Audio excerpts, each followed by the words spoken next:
Sean ustedes bienvenidos a esta nueva edición de este podcast en el cual hablamos de procesos de comunicación, de liderazgo y de creatividad. Mi nombre es Eric y estaré acompañándolos un ratito para hablarles justo de estos temas. Y el día de hoy es un placer que nos esté acompañando aquí nuestro amigo Álvaro Llobet. Álvaro tiene una trayectoria bastante interesante en el mundo del marketing. Ya hemos tenido también pláticas sobre marketing y siempre me resultan muy interesantes. Muy bienvenido, Álvaro.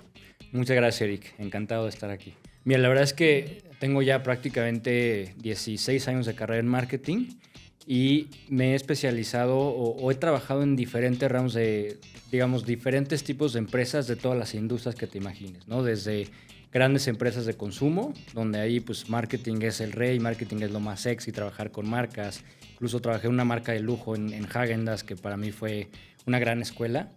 He trabajado también en banca, estuve en Citibanamex poco más de, casi 2 años.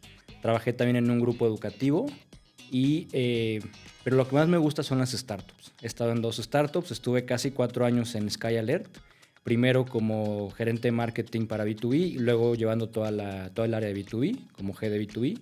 Y actualmente estoy en Cobee, estoy como head of marketing para México en Cobee. Entonces te puedo decir que he estado en todo lo que tiene que ver con marketing, ¿no? He trabajado en marketing digital, he trabajado en branding, he trabajado un poco también generando contenido, he trabajado prácticamente en todo lo que pueda hacer un mercadólogo, un marketero. He estado ahí en algún momento de mi carrera.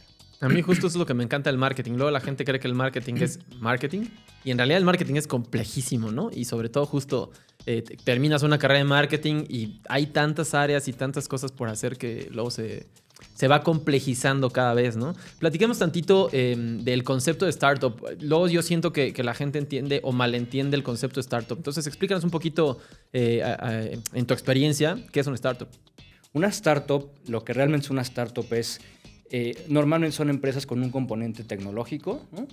Y son empresas que llegan a resolver una necesidad muy particular que el mercado hoy en día no está resolviendo. Yo creo que esa sería como la principal definición de startup. Y una startup como tal, es una startup que ya pasó por lo menos por una ronda de inversión. Esa es la que lo cataloga como startup, ¿no? Y hay como diferentes, digamos, etapas por las que una startup puede pasar hasta convertirse en una scale-up, que ya una scale-up es cuando ya se probó el modelo y entonces pues ya puede aspirar a las grandes ligas, ¿no? A los unicornios, como se conoce normalmente a las empresas que tienen una evaluación de $1 billón. Ok, intentamos una ronda de inversión justo como esta primer ronda en la que pasan donde hay otros inversores externos, ¿no? Que ponen cierto dinero esperando obviamente que esa empresa crezca los objetivos que se le fueron planteados en el pitch, digamos, original, ¿no? Puedo justo entender el componente sexy, que no necesariamente es lo que la gente en general piensa que es lo sexy, ¿no? Pero quiero pensar que es un componente sexy también desde tu visión, ¿no? Totalmente, porque en una startup hay todo por hacer, ¿no? A diferencia de, estuve en grandes corporativos en los que aprendí mucho, pero quizá pues entras a un área de marketing en la que pues ya mucho está definido, hay unos guidelines de branding, de marketing, de comunicación, y tú simplemente pues pones tu granito de arena y el impacto que tienes es así, digamos, y si lo ves, por ejemplo, contra el bottom line, claro que tu trabajo es importante, pero si lo vemos contra la escala que tiene el trabajo de un mercadólogo en una startup donde todo está por crearse, por empezar, por hacer y por probar, que es lo más importante, porque en una startup, si pruebas y no funciona, hay muchas que no sobreviven, ¿no? O sea, podemos hablar de muchas historias de startups que tenían una gran proyección, que fueron catalogadas como el próximo gran unicornio y hoy en día pues ya están en el cementerio. Entonces, marketing en las startups es importantísimo porque de marketing es de donde viene, hablando específicamente de startups B2B, business to business, que le venden a otra empresa, marketing es importantísimo porque es el principal generador de leads, ¿no? Las startups B2B sí son muy sales driven y el equipo de ventas pues, es finalmente el que cierra la venta, pero si no está cobijada por un equipo de marketing que le genera los leads, que le lleva toda la parte de la prospección, que lo conecta con pues los stakeholders de la industria, el que hace toda la parte de PR, el que te conecta con eventos, el que te conecta con la gente importante, entonces pues la startup no tiene como esa parte que hace que mueva la aguja para que el equipo de ventas finalmente sea el que haga los cierres, ¿no? Claro. Ahí te me adelantaste un montón dentro de los puntos que yo tenía en la conversación, pero me da mucho gusto, justo porque el trabajo de marketing, como bien lo dices, es el que va, digamos, engranando todo lo demás, ¿no? Va atrayendo justo para que engrane todo lo demás. Claro. Y entonces, en ese sentido, pues se vuelve primordial, ¿no? Entonces, entrar a una empresa siendo un gerente de marketing, una startup, pues es una chinga, ¿no? Porque, o sea, es decir, es súper atractivo, pero es una chinga, ¿no? Es una chinga, pero es una chinga que disfrutas, Es ¿no? lo que te iba a decir, o sea, cuéntame de esas contribuciones personales que de lo que te lleva la chinga del día a día, ¿no? O sea, Sí, o sea, entrar a una startup y en ciertas posiciones, y marketing es una de ellas, sabes que quizá en los primeros días o en los primeros stages de la startup le vas a decir adiós a tu vida personal durante mucho tiempo, porque sí es mucho el trabajo que tienes que hacer, son muchas las cosas que tienes que resolver. Y además normalmente las startups iniciamos con muy poca gente, ¿no? Entonces yo empecé, por ejemplo, en Cobee, siendo pues el área de marketing en México. Hay un área de marketing en España, pero en México pues yo era el único, ¿no? Entonces me tocaba hacer de todo. Y en Marketing Cobee en México tenemos 5 funciones. Entonces me tocaba hacer branding, me tocaba hacer contenido, me tocaba hacer marketing digital, me tocaba hacer market research, me tocaba hacer un poco de todo. Pero cuando te das cuenta de que tu trabajo está teniendo resultados, está teniendo un impacto, empiezan a llegar los leads, la prensa empieza a hablar de ti y toda esa propuesta de valor que te has planteado está teniendo un impacto en el mercado, ahí es cuando dices todas esas horas pues de cancelar o de decir que no vas a un evento o de descuidar quizá no es el mejor término, pero no sé, de dedicarle mucho al trabajo, valieron la pena. Y más adelante, cuando la empresa está creciendo y ya cuando tienes tu equipo y cuando realmente pues, las cosas están empezando a escalar, ya tu relación vida-trabajo empieza a estabilizarse un poquito. Por eso es que yo digo que lo disfruto mucho porque el impacto que estás teniendo es completamente invaluable y es muy diferente a lo que te decía hace un momento, al que puedes tener quizá en un gran corporativo, ¿no? Por eso es que a mí me gusta. cuando llegas a una startup que es nueva, ¿no? O por lo menos en este país, bueno, es nueva en el sentido que tiene poquitos años en todos los demás y en México pues es nueva. ¿Cuál es la manera creativamente de abordarla? Es decir, como ya lo dijiste, en el marketing hay 1000 cosas y te dicen, tú vienes, pero supongo que te dijeron tus prioridades y tal vez una de las primeras era generar leads, ¿no? Pero tú dices, bueno, para generar leads, ¿qué necesito? Entonces, ¿cómo es tu manera de abordar este proceso en algo que no tiene nada, ¿no? A ver, creo que es una muy buena pregunta y me gustaría ir un paso atrás, ¿no? Creo que para que una startup realmente llegue al momento de... hay un punto de inflexión en las startups, ¿no? Que si lo ves como en una gráfica de crecimiento, se llama el hockey stick, ¿no? Que es cuando ya todo empieza a ir hacia arriba. Y para llegar ahí, pues pueden pasar meses, que es un crecimiento lento pero constante, en donde vas probando ciertas cosas. Y aquí lo importante es realmente tener un product market fit, ¿no? Que el producto que tienes y la propuesta de valor haga sentido en un mercado, ¿no? Y te voy a poner muchos ejemplos de Cobee, que es donde estoy ahora, que creo que son los mejores ejemplos que te puedo dar, ¿no? Cobee es una empresa de beneficios para empleados, desde seguro de gastos médicos, vales de despensa, todo lo que una empresa le pueda dar a un empleado adicional al salario, lo pueden tener con Cobee. Nosotros llegamos a un mercado, a una industria completamente madura, completamente consolidada, con grandes gigantes, una industria que tiene años en el mercado. Y entonces, ¿cómo iba una empresa que nadie conoce, una empresa que viene de España a competir contra estos grandes gigantes? Entonces, se empieza por tener una propuesta de valor completamente disruptiva, completamente diferente, que haga sentido en el mercado, ¿no? En un mercado, obviamente, pues partes de una segmentación y eliges un chunk del mercado que finalmente es al que te vas a dirigir. Si logras ese product market fit con esa audiencia a la que estás llegando, ya lo lograste, ya llegaste a ese punto de madurez en el que a partir de ahí todo es hacia arriba. Y ahora sí, volviendo a la parte del proceso creativo, a la pregunta que me hacías, yo creo que si tienes muy bien definida cuál es esa propuesta de valor y crees en ella y está probada, entonces la parte creativa en realidad es lo de menos, ¿no? Y sobre todo en B2B, en B2C quizá la parte creativa tiene todavía un componente muy importante y cada vez menos, y te voy a decir por qué.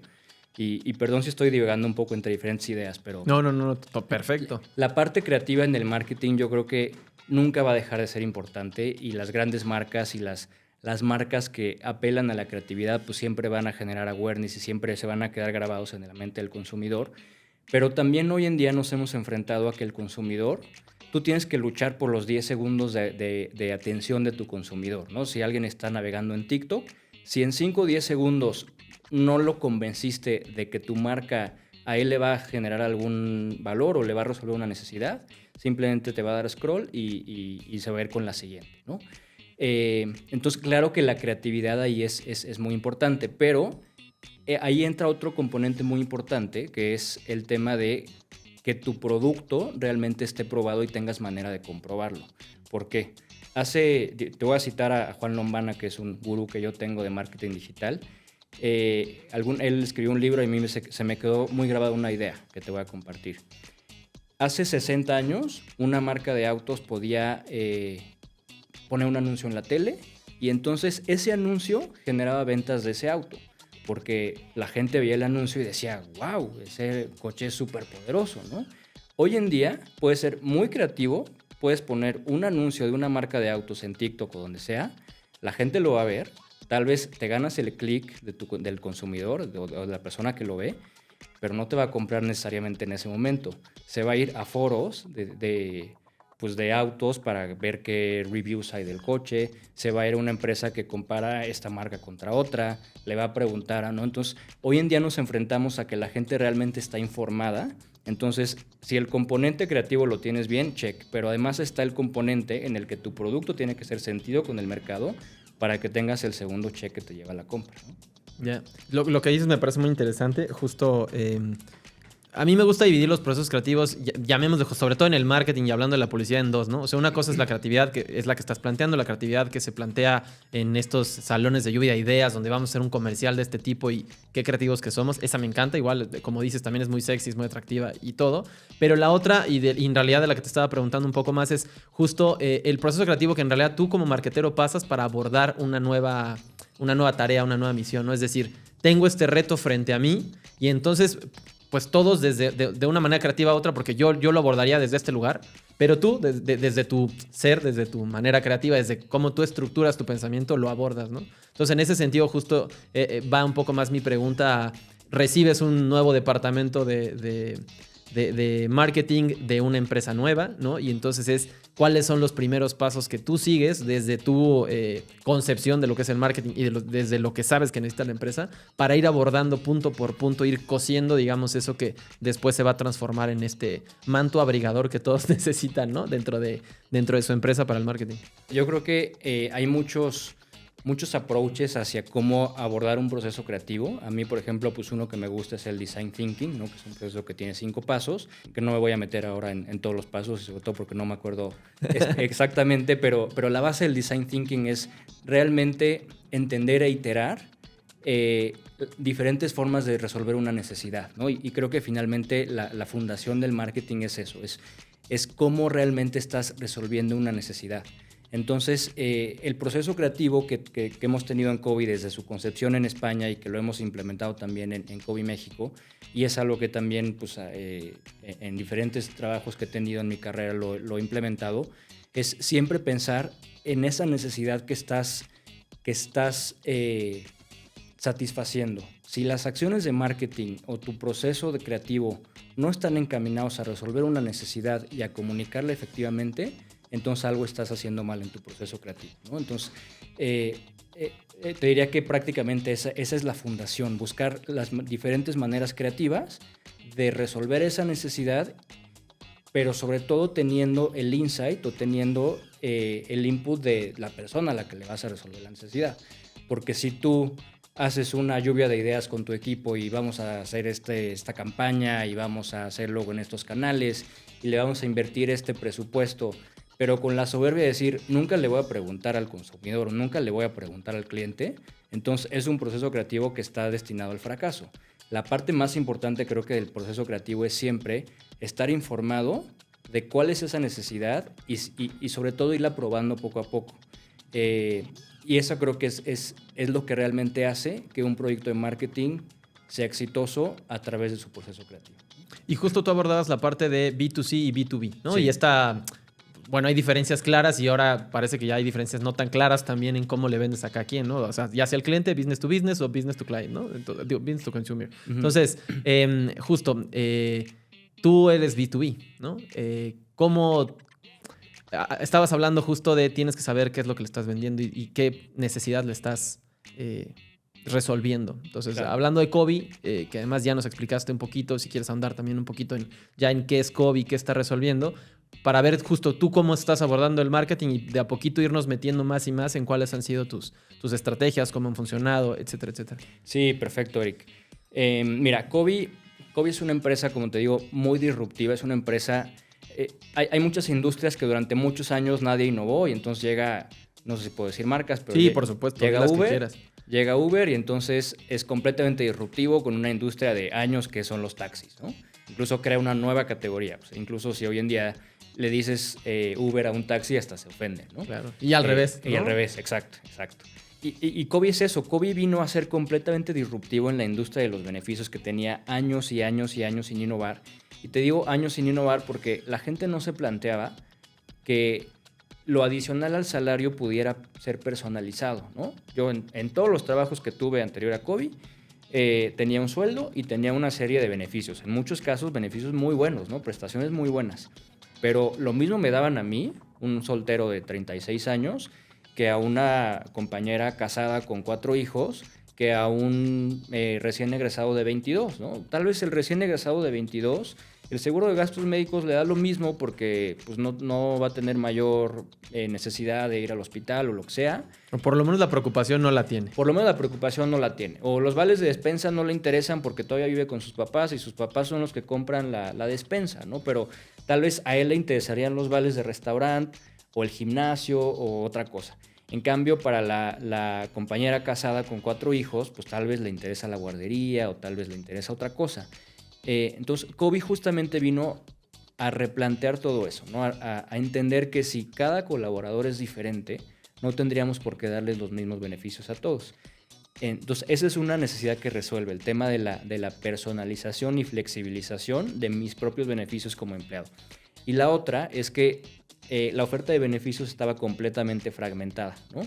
Están las grandes empresas que dan vales de despensa, que son, en México hay 3 muy fuertes, no las voy a mencionar.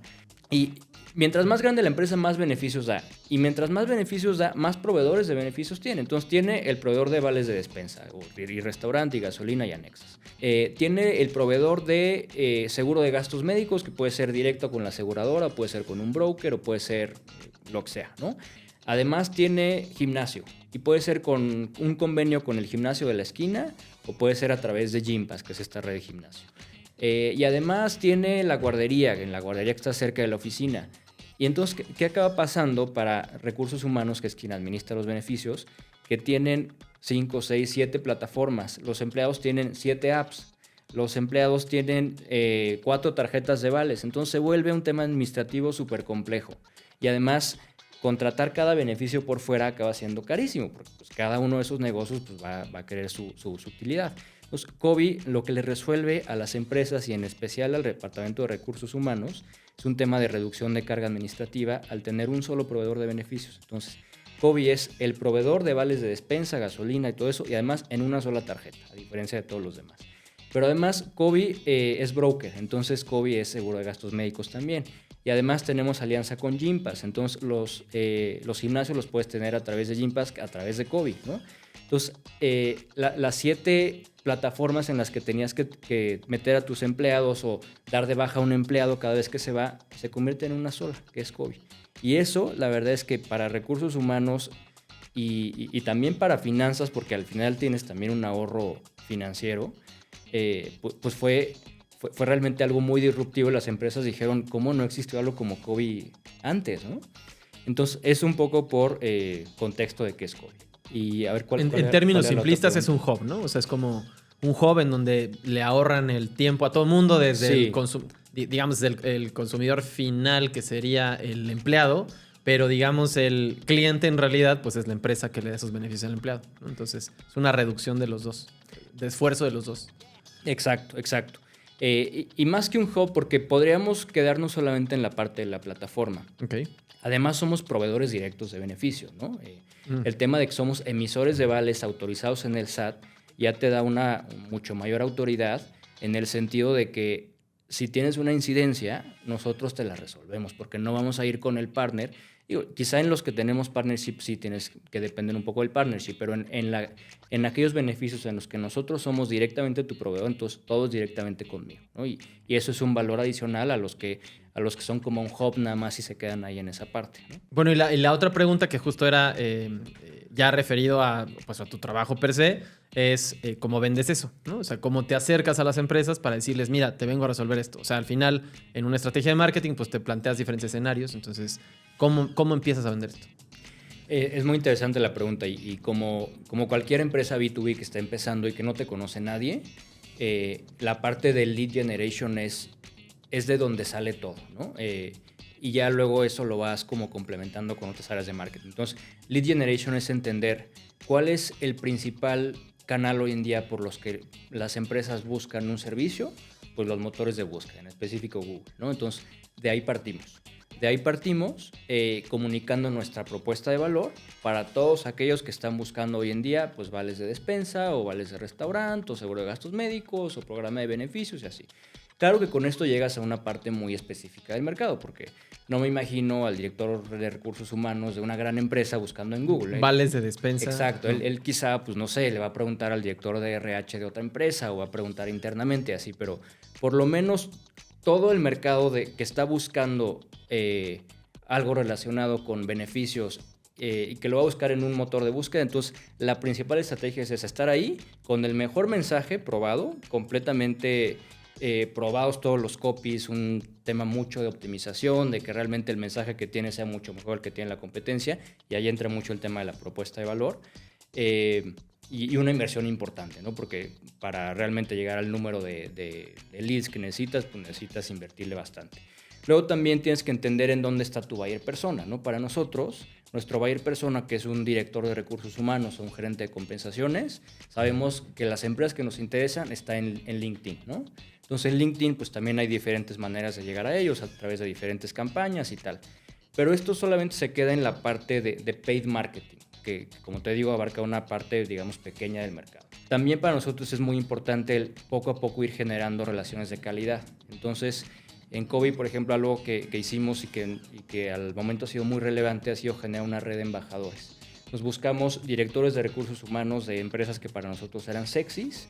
Hicimos un grupo de networking que se llama People Champions, que son directores de recursos humanos que no necesariamente son clientes de COVID y tal vez nunca lo sean, pero ellos en su personal branding y la empresa que representan era importante para nosotros porque ellos nos van a ayudar a difundir el mensaje de COVID, ¿no? Entonces con ellos hacemos diferentes cosas que nos ayudan pues, a que la marca COVID pues, sea un poco más conocida en el mercado, ¿no? Luego tema de relaciones públicas y prensa también importantísimo para nosotros. Como sabemos que tenemos algo que comunicar y que la red de negocios, de empresarios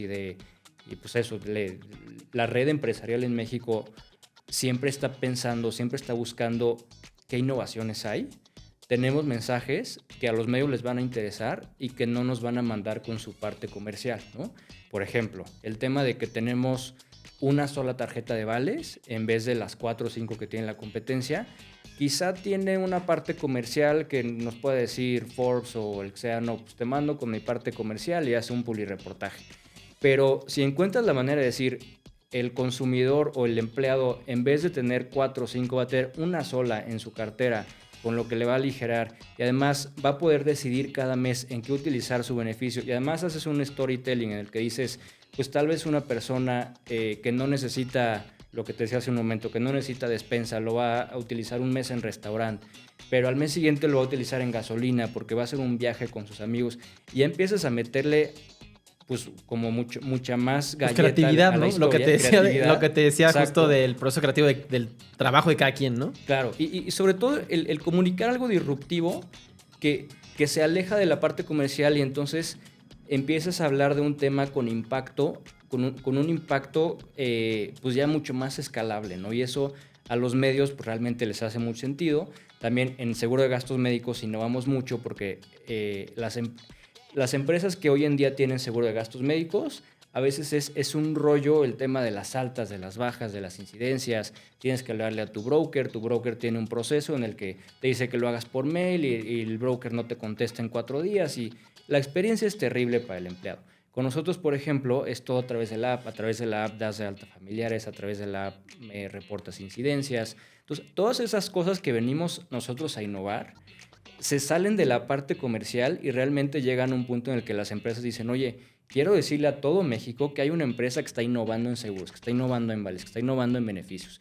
Ahora, por ejemplo, con la NOM 37 que se acaba de entrar en vigor, que regula el teletrabajo. El home office, ¿no? Exacto, el home office. Lanzamos un nuevo producto que se llama los vales de teletrabajo. Entonces, una de las cosas que las empresas que tienen por lo menos el 40% de sus empleados en home office tienen que cumplir es darles las herramientas para que trabajen desde casa, como pagarles la luz, pagarles lo que sea. Entonces, COVID tiene una solución para eso.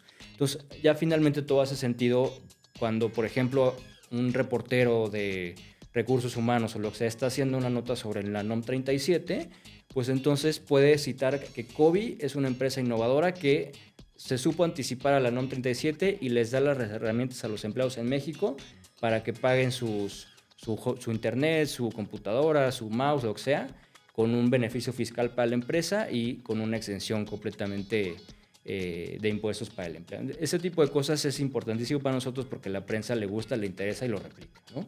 Además, la parte de los eventos también es muy importante.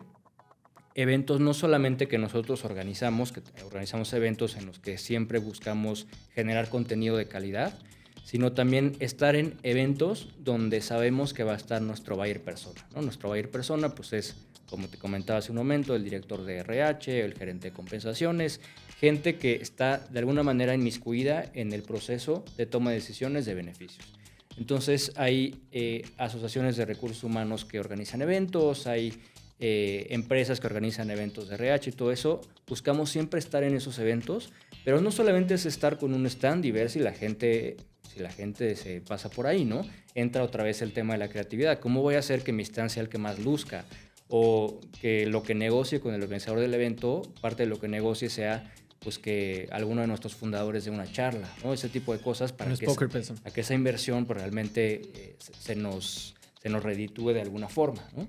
Y luego el contenido es también esencial para nosotros. Nosotros queremos convertirnos en un referente de contenido de todo lo que tenga que ver con en general de recursos humanos, pero específicamente beneficios, ¿no? Que es la parte en la que somos expertos. Entonces, generamos muchísimo contenido, generamos descargables, generamos muchísimas notas de blog.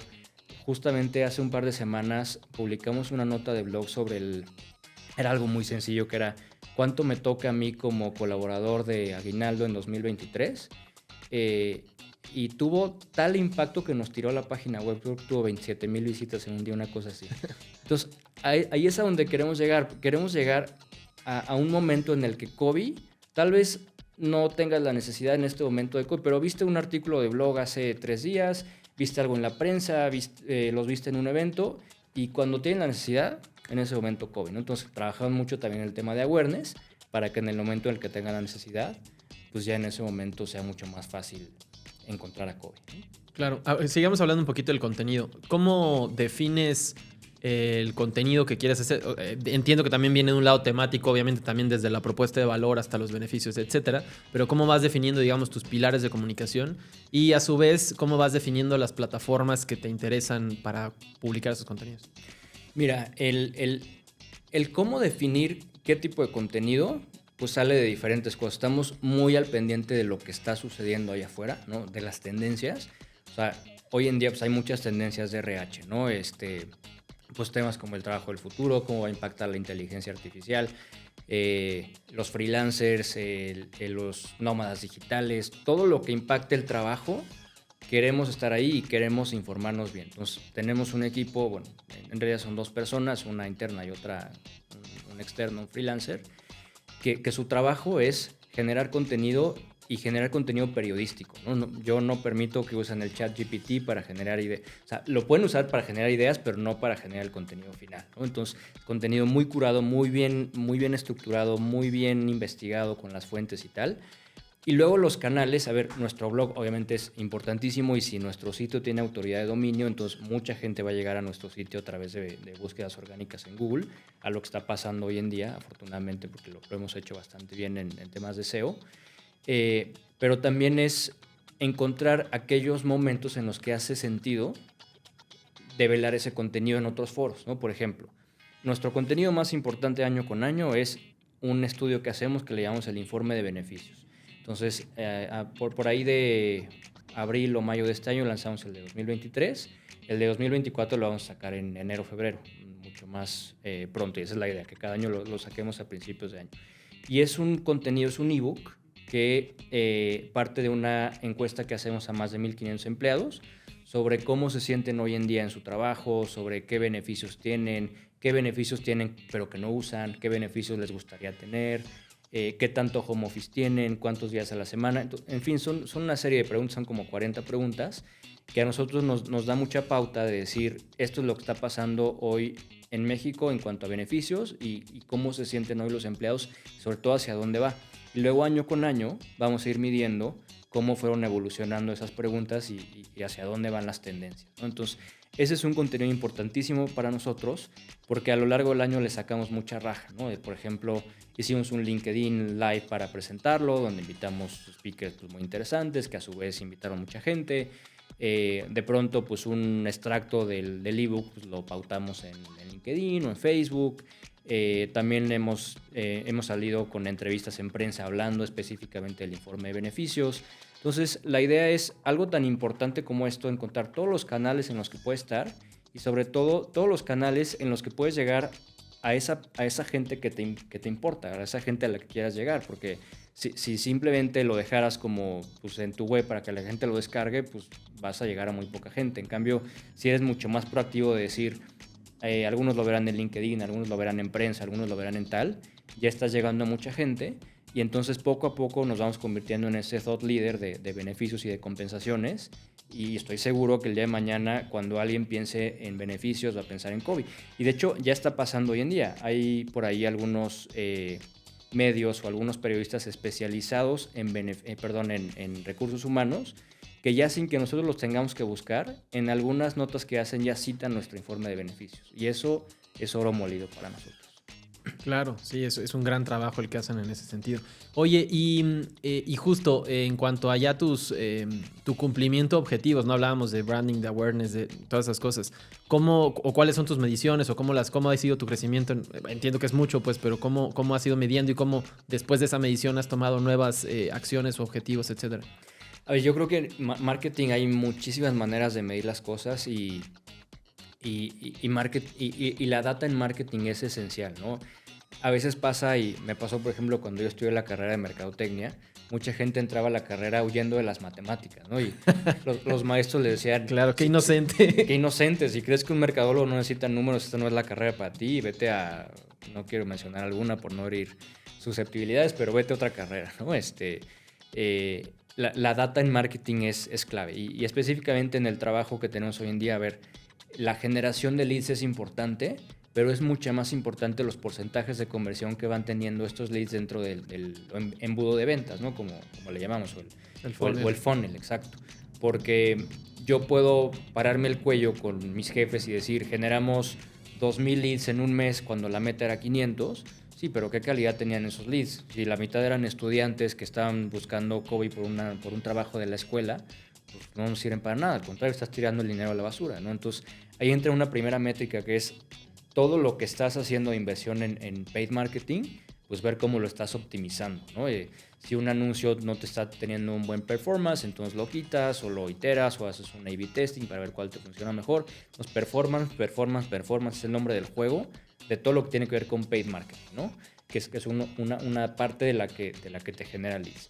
Pero ya cuando estás analizando el funnel, realmente a lo que nosotros le tiramos es a medir los porcentajes de conversión. De 1,000 leads que nos llegaron, ¿cuántos llegaron al siguiente stage que nosotros le llamamos oportunidad, ¿no? Y de los que llegaron a oportunidad, ¿cuántos firmaron un contrato? Y ahí hay pues, ciertas métricas muy ambiciosas que tenemos en COVID que tenemos que cumplir. Y si no las estamos cumpliendo, entonces nos vamos a revisar cada canal, nos vamos a revisar cada mensaje, nos vamos a revisar cada inversión para ver qué fue lo que falló en el proceso que no hizo que pues, tal empresa o tal cuenta avanzara de stage, ¿no? Que también ahí es pues, un trabajo compartido completamente con ventas, porque pues marketing se queda en la parte inicial del funnel, pero ya los encargados de generar las oportunidades son el equipo de ventas, y el feedback de ventas es importantísimo porque ellos son los que te dicen, oye, me llegaron 500 leads de Facebook que al parecer eran muy buenos y de empresas medianas y tal, pero no funcionaron por esto, ¿no? Entonces, ese feedback del equipo de ventas para nosotros también es importantísimo para ver dónde tenemos ahí que apretar la tuerca. Dime. No, también, a ver, te puedo hablar de muchas métricas, pero también el costo de adquisición de nuestros clientes es otra métrica súper clave para nosotros, que quizá en las startups al principio no la miden tanto, porque a veces las startups dicen invirtamos y que caiga todo lo que pueda, pero yo creo que se puede también medir desde el primer año inteligentemente si lo haces a través de performance, ¿no? Que era la primera idea. Justo me llama la atención esto que dices del trabajo en conjunto con ventas. Bueno, entre comillas sería la obviedad, ¿no? Pero también lo pregunto como del retorno, incluso con la parte de creación de producto, ¿no? O sea, ¿en qué momento, hace ratito hablabas de... tú te das cuenta que tu producto empieza a funcionar de cierta manera, tal vez incluso como no fue concebido, ¿no? O sea, se dan cuenta que empieza a funcionar más en cierto tipo de mercado o cierto tipo de persona, y entonces tú seguramente regresas, no sé cómo se llama el departamento en el caso de COVID, pero con creación de producto le dices, oye, mira, me está saliendo esta necesidad que yo podría a su vez promocionar, pero a su vez ventas la tendrá que vender, ¿no? ¿Cómo funciona eso en el caso de COVID? Tenemos un área de producto que también es clave. De hecho, yo te diría que producto, marketing y ventas son las 3 áreas más importantes en COVID. Y espero que algunos de las otras áreas, si me escuchan, no se vayan a sentir. A ofender, pero bueno, o sea, es la triada, ¿no? Es como es la triada. Y, sí. Y la relación producto-marketing también es importantísima. De hecho, en algunas empresas hay una figura que es product marketing, ¿no? Que es justamente el link entre producto y marketing, que es el encargado de, si vamos a lanzar un nuevo producto, que esté completamente validado por marketing, que tengas data que justifique que el producto pues, tiene sentido que lo lancemos al mercado, pero también entra en la parte de producto de la viabilidad técnica, también entra en la parte de, por ejemplo, nosotros pues, estamos en una industria regulada, ¿no?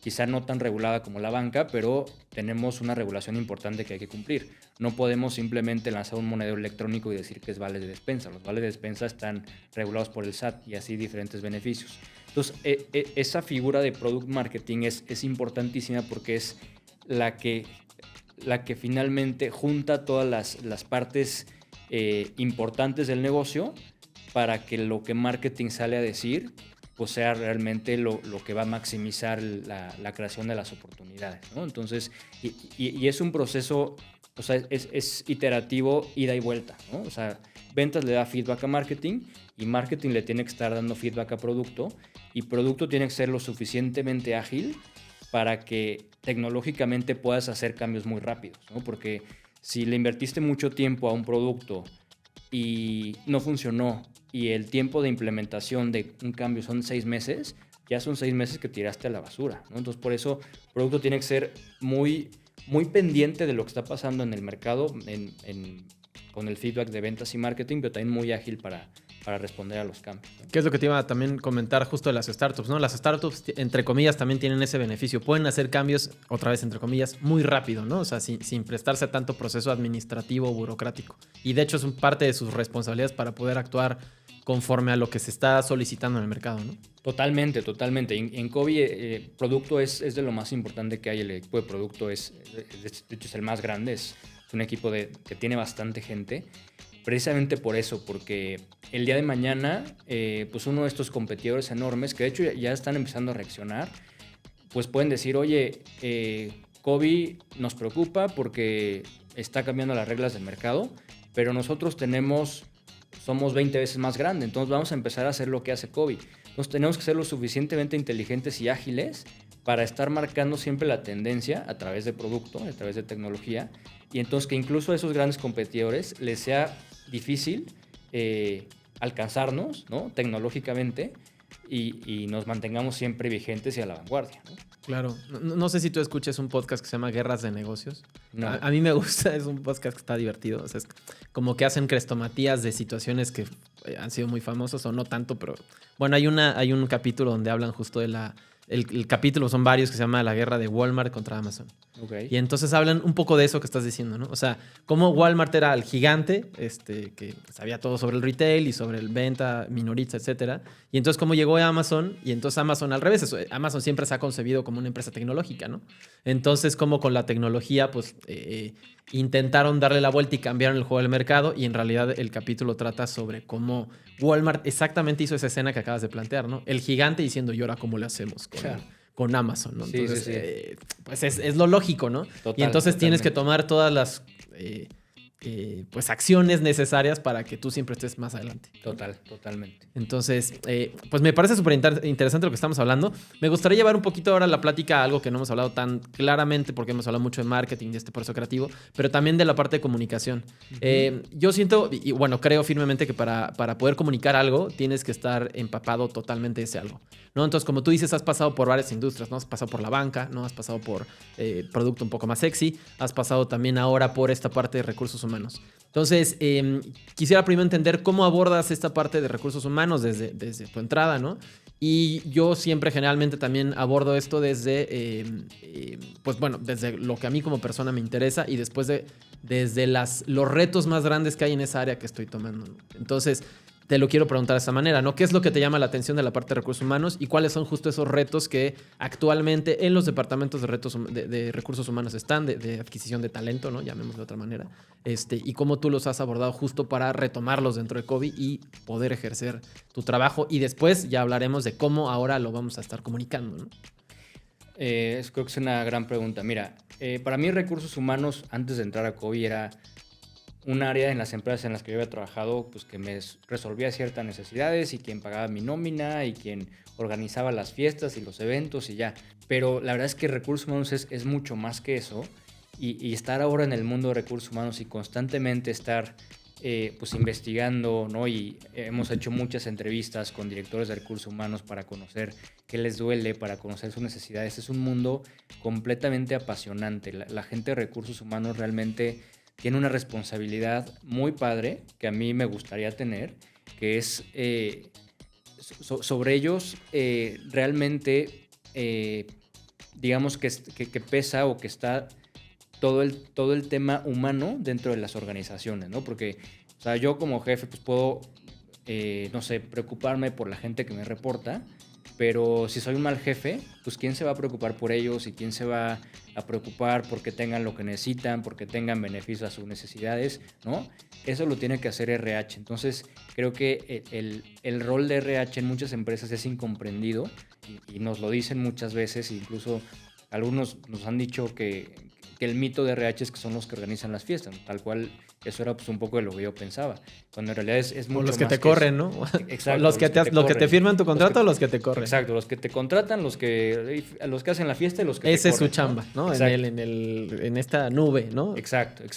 Y son áreas que a veces necesitan tener mucho más exposure, ¿no? Y cómo puede tener más exposure una persona de RH dentro de una organización, pues por ejemplo implementando un plan de beneficios, y entonces la gente va a decir, gracias RH porque pensaste en mí y entonces ahora tengo un plan de beneficios a mi medida, gracias a ti RH ahora puedo pues mandar a mis hijos a la guardería porque antes no podía hacerlo. Entonces RH, claro que se preocupa por todo lo que tienen que hacer, pero sí tienen también esa necesidad de que los reconozcan y de que se les valore y que estén al mismo nivel que otros directores, que es otro tema. Generalmente la gente de RH, pues por ejemplo a nivel de salario, pues no está igual, normalmente no son igual de pagados que el de marketing o el de finanzas o el de ventas, ¿no? Entonces es apasionante entender el mundo de RH y qué es lo que los motiva y qué es lo que les duele. Entonces una vez que entendemos esto, nosotros podemos ajustar nuestra propuesta de valor, nuestro producto, nuestro marketing a resolver esa necesidad, y creo que todo se conecta un poco, ¿no? Y creo que el tema que hablábamos de hace rato de qué tan creativo puede ser, B2B históricamente creo que siempre apelaba en su mensaje, en su comunicación, a la parte emocional, ¿no? De pues el beneficio que te va a traer y tal. En RH hay algo muy padre porque a nivel marketing B2B podemos apelar también mucho al lado emocional, ¿no? En mucha de nuestra comunicación pues vas a ver que hablamos del tema de la felicidad del colaborador, el salario emocional, por ejemplo el tema de retención, que es una realidad. Está probado que empresas con un plan de beneficios retienen más a su gente que empresas que no tienen un plan de beneficios. Entonces, si COVID te ayuda a eso, pues tú como director de recursos humanos pues vas a ser más feliz. Al final del día vas a dormir más tranquilo porque tuviste una mejor retención y entonces tu CEO te dio una palmadita en la espalda, ¿no? Entonces es completamente apasionante, es un mundo que yo no conocía antes de entrar, pero creo que también, o sea, la gente que es buena en marketing y también en otras áreas puede rápidamente aprender del producto, de la industria en la que estás y dirigir y canalizar el marketing hacia resolver cada necesidad en particular, ¿no? Y en COVID también nos han impulsado mucho eso, que rápidamente a la gente que se va incorporando, que tengamos un onboarding muy acelerado para entender el mundo de RH, para entender el producto, para entender los temas fiscales de los productos que tenemos que no son fáciles de entender y que llevan su tiempo. Y lo que dices, ¿no? Si no conoces algo, no lo puedes comunicar. Entonces, nosotros como responsables de la comunicación, tenemos que pasar un test a los pocos días de haber entrado, en el que compruebas que dominas por lo menos lo básico de producto, de la parte fiscal, de la parte de COVID, de la parte de RH, para que ahora sí pues, puedas comunicar lo que tienes que comunicar, ¿no? Y en tu experiencia personal, justo más allá de la experiencia adquirida en las empresas en las que has estado, donde obviamente cada mes, cada semana vas teniendo más experiencia, justo también en esta cosa que hablas de la comunicación emocional, justo que viene por parte de el mercado que te dije, que es RH. O sea, en tu experiencia, conforme han avanzado las semanas, ya has entendido más los departamentos. ¿Por dónde crees que más se ha ido la comunicación justo en este entendido de, ya entendí esto? Y el salario emocional no nada más es una frase bonita, ¿no? Sino el salario emocional te sirve justo para retener un talento que, por ejemplo, ahorita hay varias generaciones completas que, bueno, la otra vez justo en un evento estábamos hablando de que hay como etariamente como muy identificado que los de 60 pues se van a quedar un montón, los de 40 a tantos pues no hay más o menos, pero de 20 a 35 flotan cada 10 meses, ¿no? Entonces, cuando vas entendiendo eso, ¿cómo funciona en ti, en tu persona? Mira, es bien interesante porque, a ver, yo no he estado quizá en tantas reuniones con prospectos como ha estado el equipo de ventas, pero sí me han metido en muchas y he hablado con mucha gente de RH y rápidamente vas entendiendo qué es lo que les duele, qué es lo que quieren y qué es lo que valoran, ¿no? Lo que más valora una persona de RH es el tema de la retención. O sea, ellos, una métrica que tienen es que la gente se les quede. El tema de la felicidad del colaborador o de la satisfacción del colaborador. Y principalmente esas dos. Atracción de talento. ¿No? Atracción de talento también, claro, que tengan el mejor talento, ¿no? Por supuesto.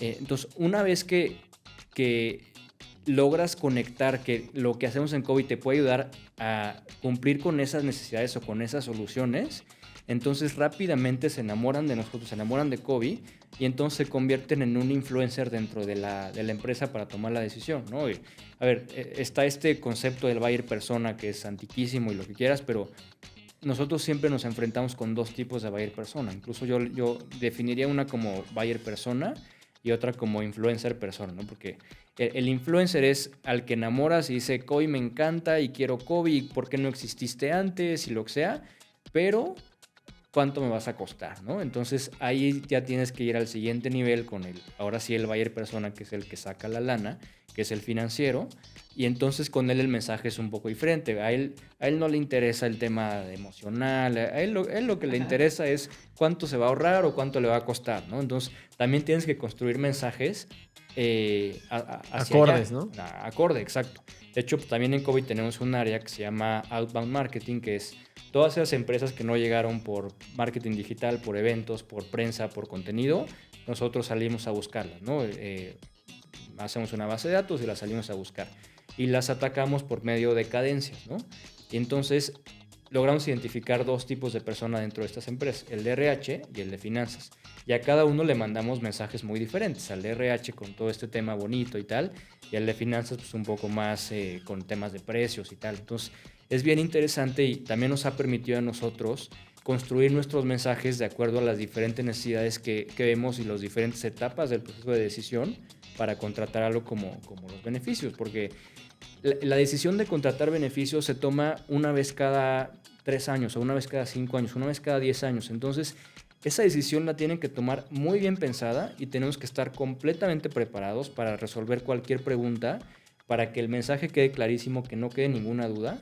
Y hacer una empresa nueva, a veces pues quedan como estas dudas, ¿no? Entonces, si no tenemos todas esas preguntas ya muy bien resueltas en nuestra cabeza, nos podemos ver como pues, alguien que tal vez no es tan maduro. Y por eso en COVID también nos hemos preocupado mucho por eso, ¿no? Que el equipo de ventas, por ejemplo, que son los que se enfrentan a estas preguntas, siempre tengan estas herramientas y las puedan contestar. Entonces acaben convenciendo no solamente al de RH, sino también al de finanzas. No, está súper interesante eso. Oye, y ya para ir cerrando pues este espacio, esta conversación de hoy, también platicamos un poquito de liderazgo. O sea, tú comenzaste, bueno, en otras empresas has tenido también equipos a tu cargo, ahora empiezas acá, digamos, en solitario, pero vas construyendo un equipo. Ese equipo, pues generalmente es personas que están a tu cargo y o también el uso de agencias, que es muy, muy común. Tú platícanos cuál es tu forma de liderar, cuáles son las bases que tú crees que se tienen que ejercer en el liderazgo para construir un proyecto y que ese proyecto siga el objetivo que tú lo tienes planteado. Mira, yo actualmente pues, sí tengo ya un equipo de 3 personas. Yo siempre cuando estoy entrevistando gente, busco que sea gente que sepa más que yo en lo que los voy a contratar, ¿no? Porque si yo buscara una persona que simplemente va a ser un ejecutor, entonces a mí no me sirve de mucho. O sea, me va a servir para cumplir y ya, pero yo necesito a alguien que me rete, alguien que me proponga ideas, alguien que me haga challenge de muchas cosas, porque pues, yo no tengo la razón y 2 cabezas siempre piensan mejor que una, ¿no? Entonces, entendiendo eso, yo busco rodearme de gente muy capaz y que sepa más que yo en ciertas cosas. Si se pueden todas las cosas, pues mejor, ¿no? Pero bueno, eso está complicado. Luego te va a bajar la chamba. Ah. Exacto. Exacto. Debería estar haciendo el proceso de mi chamba, ¿no? No de una que me reporte, pero bueno, es otra historia. Entonces, ya que tengo a mi equipo, creo que es muy importante siempre que tengan las metas claras. A veces pasa que tú contratas a alguien y no sabe, o sea, le empiezas a dar tareas, le empiezas a asignar cosas, pero pues no sabe hacia dónde va, ¿no? Si las personas que están en tu equipo tienen las metas claras, los números a los que tienen que llegar, ya cumpliste una parte del proceso. Y lo que sigue, pues es el tema de coacharlos, de moldearlos, de escucharlos, toda la parte ya como soft, de los soft skills que trabajas con tu gente. Y bueno, a ver, creo que el tema de entenderlos y adaptar un poco el estilo de liderazgo a cada persona es importante, ¿no? Y con esto no quiero decir que te vuelvas blando, ¿no? Al contrario, yo creo que puedes entender que tal vez una persona necesita pues mayor autonomía, entonces le das más autonomía, pero verificando el trabajo, ¿no? Pero otra persona necesita pues un poco más de guidance, o necesita, o es más insegura, necesita que estés constantemente revisando su trabajo. O puede ser que tengas una persona a tu cargo que, no sé, que sepa mucho de una cosa, pero necesite saber más de otra y entonces te consulte mucho. Si logras identificar eso y entonces logras resolver como la necesidad particular que tiene cada persona en tu equipo, creo que logras tener un equipo de primer nivel. ¿Y cuál es la diferencia como con la que trabajas justo con el equipo que está a tu cargo con agencias, ¿no? O sea, ¿hay alguna diferencia o en realidad es muy similar en el liderazgo que tú ejerces?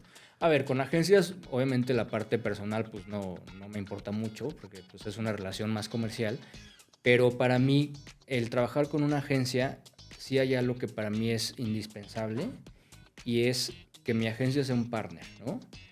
Ahí sí hay una similitud con el tema de que yo no quiero una agencia que sea ejecutora, porque si no, pues entonces me la ahorro y lo hago yo y me desvelo, ¿no?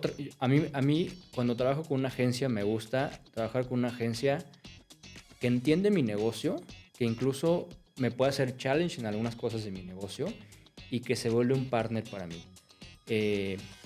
Si es una agencia que simplemente recibe órdenes y se dedica a hacer la parte creativa sin entender mi negocio, entonces a mí no me sirve absolutamente nada. Entonces, para mí siempre son muy importantes estas reuniones como de onboarding con las agencias, que entiendan cuáles son mis objetivos, que entiendan cuáles son mis dolores como cliente, para que entonces el trabajo que yo desarrollo con ellos pues vaya encaminado completamente a a resolver esas necesidades o esos dolores que tengo.